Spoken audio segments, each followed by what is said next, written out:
life was quite literally spent living in boxes. And this is one that I told recently in the talk that I did last weekend.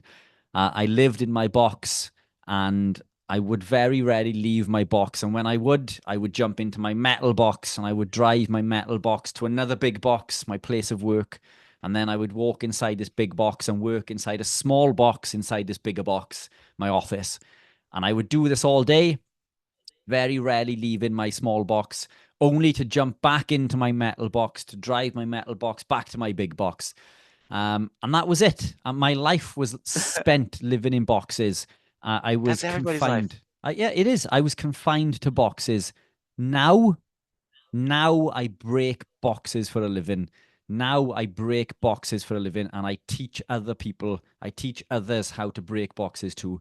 And I'm hoping that will resonate with many people, because living this lifestyle allows us to break these boxes. We can break through these restraints that pin us down. We're not meant to be caged. We're not meant to be boxed. We need to be outside in the sun with nature, eating as nature intended, barefoot if possible. Get down to the beach. If you're not by a beach, just stand Yep. outside on the ground barefoot.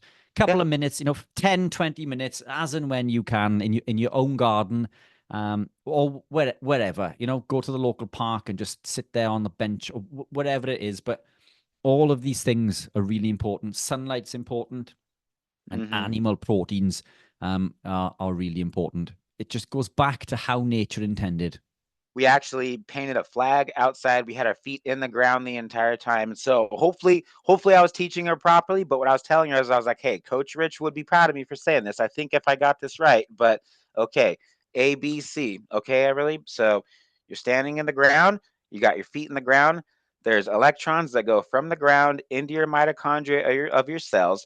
You can also get mitochondria into your, excuse me, you can also get electrons into the mitochondria of your cells by eating food. Okay. It's another way to do it.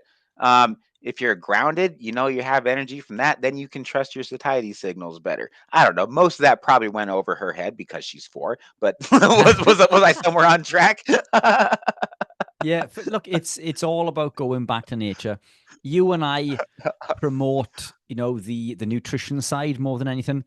And nutrition is the biggest lever. It's by far the biggest lever. It's more important than training and everything. Yeah. This makes up this much of all health and well-being.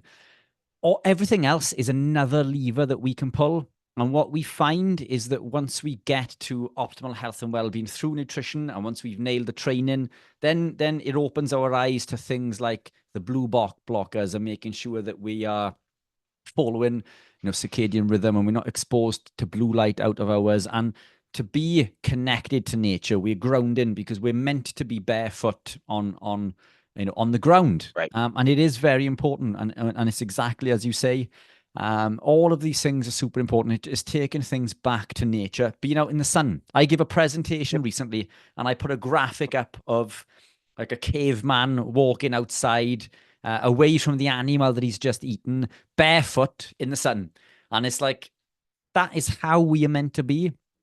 But Yeah. unfortunately, our modern lives restrict us from being able to do these things. But it is important that we pull these levers as and when we can.